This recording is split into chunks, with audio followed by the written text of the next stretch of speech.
Hello everyone and welcome back to the May Art Challenge.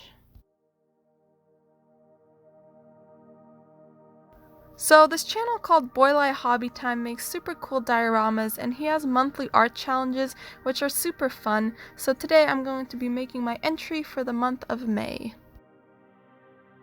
This month's theme was Frontier Forts. This was an interesting and a little challenging prompt for me, so let's just get right into it.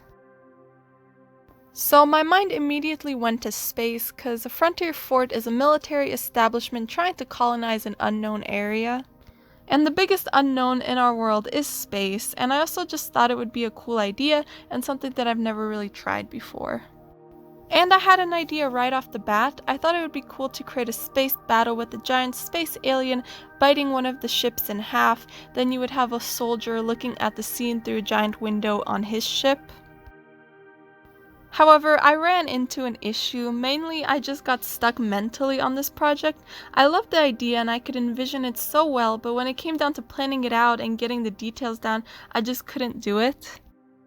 I don't know why, but it just didn't go anywhere. I tried coming up with a cool monster and I hated it, so I decided to scrap this idea and try something else, and maybe I'll come back to it at a better time.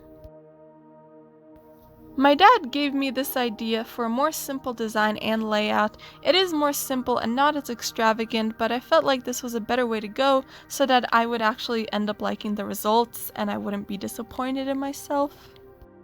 So the scene I went with is a fleet of ships in orbit around the planet with the main ship floating in space. Then in the foreground there will be an asteroid with some people mining the rocks. And with that plan in mind, I get started. The first thing I work on is the planets. I wanted a planet with rings, so that's the one I started on first. I really wanted this planet to be very light and glowy, so I used no cardstock for it.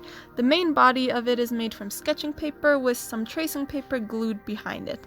And since I wanted this to be a gaseous planet, I cut a bunch of cloud shapes to create this cool texture, and I try to curve the cloud shapes so it makes the planet look more spherical and less flat.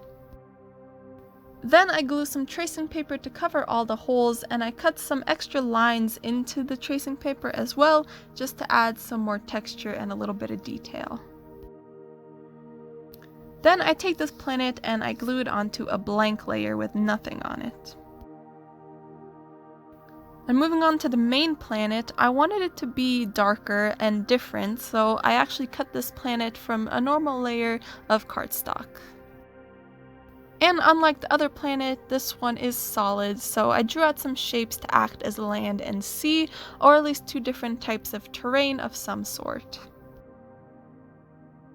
I wanted these areas to be darker, so I cut another set of these shapes out from more cardstock, and I doubled them up in the areas to create the darkness.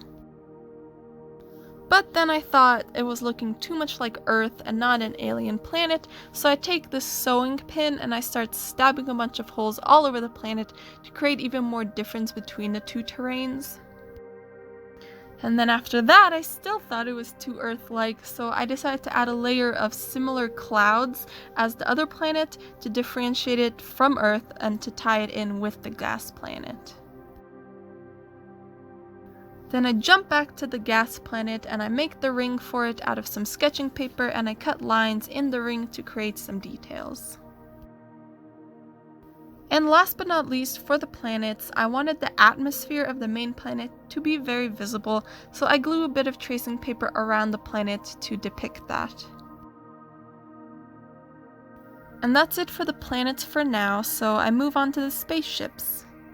I wanted some of the ships to be suspended in the air without having to touch the sides, so I used this technique that I used in this one lightbox where I take a Ziploc bag and I cut it up and use the plastic as a layer, and that way I can glue the ships directly on the plastic and they end up look like they're floating.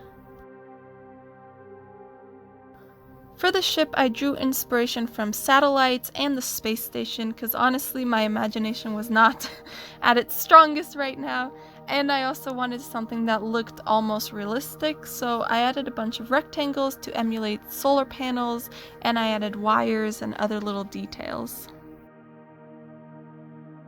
I also bulked up the middle a bit so it looks like people could actually fit inside, and I add a few windows here and there. Then I cut it out, and I have to be very careful because of how thin the whole thing is. I messed up a little bit, but I just taped it and it's not really noticeable. And originally I was just gonna leave it as this, but I realized this is supposed to be a military fleet and that it's too simple, so I decided to add another layer to this ship. This layer has most of the bulk with the main body of the ship, and I added a bunch of guns everywhere, and that's what these little spikes sticking out everywhere are supposed to be. Overall, this was an easier layer to cut because of the lack of thin parts, but I still had to be pretty careful. Then I take the two pieces and I glue them together with foam board to add some depth, and I'm much happier with the ship now.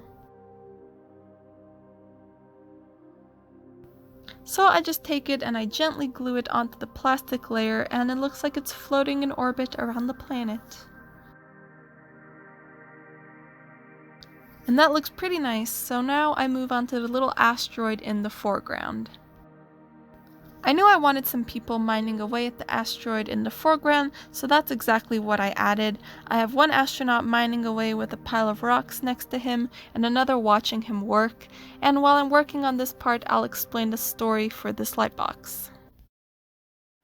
A couple thousand years from now, humanity is continuing to grow and change. As people started to mine more and more for resources, they dug deeper and deeper into the earth, not expecting anything but the normal minerals and metals that they could use. However, as they got deeper and deeper, they uncovered a strange mineral. It formed in glowing clumps on all kinds of rocks. The miners who discovered this new mineral were very intrigued, so they took some samples and sent them to a group of scientists to figure out what it was. As the scientists did research, they discovered that it was an incredibly strong mineral that when ground up they could use as fuel, and it was incredible. It could power trains and cars for years without needing to be refueled. It changed the world. Quickly, all of mankind started mining for these rocks in order to gain power and stability. As years passed and humanity was thriving, attention started to turn to space travel and exploration. With this new fuel, it would be possible to travel a lot further and more safely. Soon, many countries started building great spaceships with the goal of discovering new planets first. Many minor planets were discovered over the years, and small colonies started popping up over the solar system, and all was good. However, an issue was starting to pop up. The mines where the fuel was being collected started to dry. Less and less fuel was being found, and the world leaders were starting to get worried. They had a lot of colonies on other planets, and if there was no fuel, they'd be stranded and millions would die. In a desperate attempt to save their people, the leaders gathered and decided to mount an expedition to find more fuel. They pooled their resources and built up a huge military fleet to go into deep space and try to find a planet with fuel that could save them. After gathering thousands of people, the fleet took off. They traveled for years and years, searching planet by planet, but they all turned up useless. But they pushed on, traveling further and further into the unknown. They saw many interesting planets and faced many dangers, but there was no sign of the fuel. And soon 10 years had passed, and the crew started feeling like this was going to be a one-way trip ending in death, since their very own ships were getting low on fuel. They lost all contact with Earth, and they were lost. They realized they wouldn't have enough fuel to make it back home, so they decided to keep going. They were so far at this point that they weren't even amazed by any new planets they went past. After a while, they entered a new solar system. They were ready to just fly right through, but then they noticed an asteroid belt that looked a little strange. They went closer and they saw it. Clusters of the fuel was all over these asteroids. The crew rejoiced, finally having some hope of returning home. They quickly started setting up to mine the rocks. They stationed around a glowing green planet and sent out the first few astronauts to mine some fuel.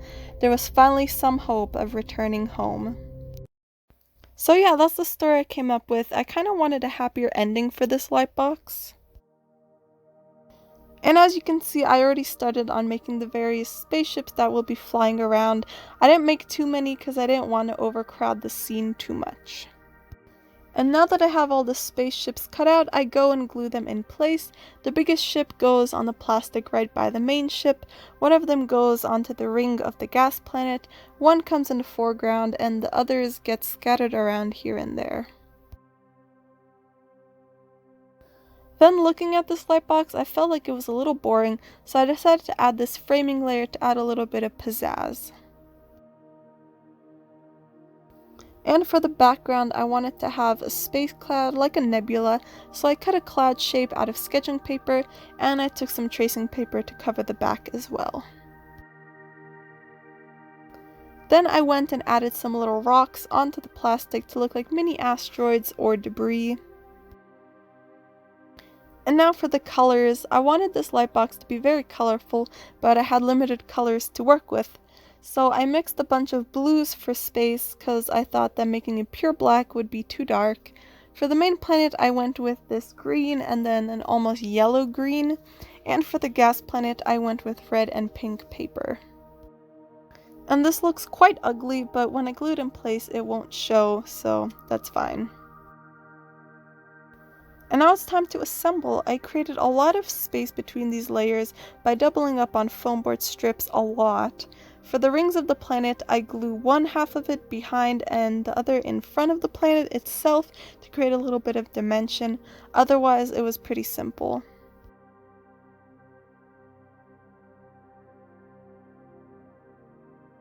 Then I go ahead and slide it into the box frame that I made, and that's it.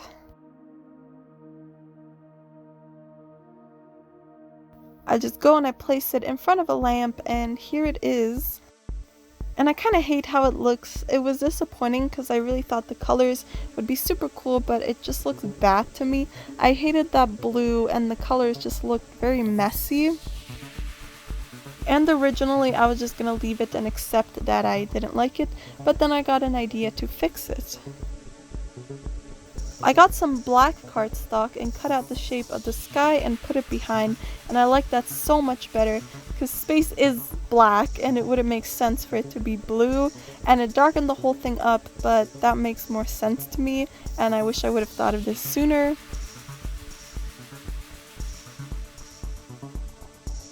My favorite parts are the astronauts mining and then the pink planet. I think those parts turned out good and the rest was okay. Overall, I would give it like a 6 out of 10.